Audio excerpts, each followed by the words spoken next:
Welcome. Today, we will be looking at the Caro-Kann defense fantasy variation, a line that white plays to crush the Caro-Kann. So, without any further ado, let's begin. So, after e4, c6, d4 and d5, we play the stunning f3. The move pawn f3 reinforces our center. The most common response from black is to capture our pawn, and so after they capture, we recapture using our f-pawn. Now, we have a very strong center and an open file for when we want to castle. To break our center, black will play e5. Here, we don't take and instead play knight f3. The reason we play knight f3 is to prevent future checks from landing on h4. And the diagonal to the king is open and there are no defenders, so that's why we play knight f3.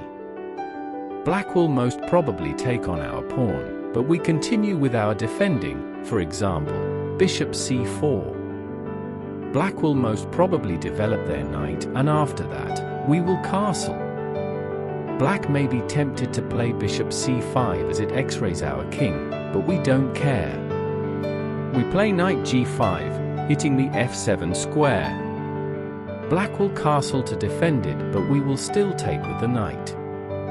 The reason we take this is due to after rook takes, we take and they recapture, we check with our queen. Black's knight can't take as it is pinned by our rook. So, after king retreats, we can freely take the bishop on c5. Another outcome in the fantasy variation is if black doesn't take our pawn on move 5, but instead pin our knight to our queen.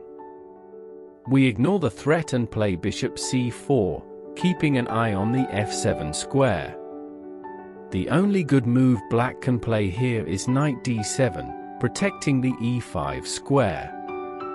The reason this is the only good move is that if black develops another piece, such as the other knight to f6, we play the stunning bishop takes on f7, giving a check.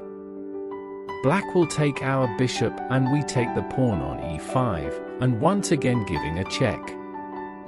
Black will retreat and we take the bishop. Most probably, black will take on with their knight, but we will recapture with our queen. Anyways, after black plays knight d7, we play the tricky pawn c3, making way for our queen. Black develops their knight and we play queen b3, attacking the f7 square and pairing up with our light-squared bishop. The only move to prevent the attack is to play queen e7, and we now take the free pawn on b7.